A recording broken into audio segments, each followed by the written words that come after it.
In today's video, I'm going to teach you how to add Klaviyo users to your account. By the end, you'll be able to invite teammates with the right permissions and get them into your workspace smoothly. Start by opening your Klaviyo dashboard. Make sure you're signed into the account where you want to add the user and that you have permission to manage users. From the main dashboard, look to the bottom left corner of the screen for your profile or avatar area. That's where Klaviyo keeps account-level controls. Click the profile area, then choose Settings. This takes you to the hub for everything related to your account configuration. Inside Settings, go to the Users section. Here you'll see a list of existing users, their roles, and their status. It's a good quick check to confirm whether the person you're inviting is already on the account or if there's a pending invitation. When you're ready, click Add New User to open the invite window.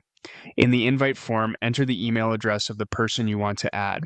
Use a work email when possible to keep access tied to your organization rather than a personal inbox.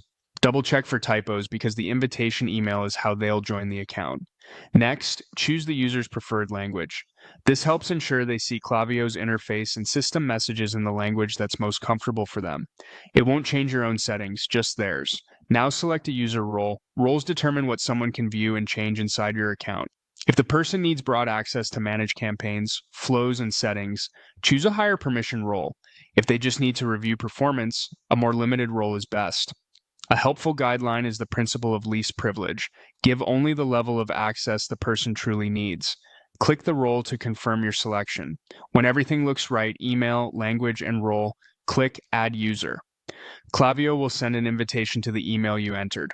The user will appear in your users list as pending until they accept the invite. If they don't see it within a few minutes, remind them to check their spam or promotions folder and to whitelist Klaviyo's messages. From the users page, you can manage pending invites, and later, if needed, adjust a user's role or remove access from the same place. That's it. You've added a user to your Klaviyo account and set them up with the right permissions. Keep your user list tidy, review roles periodically, and you'll maintain a secure, efficient workflow for your team.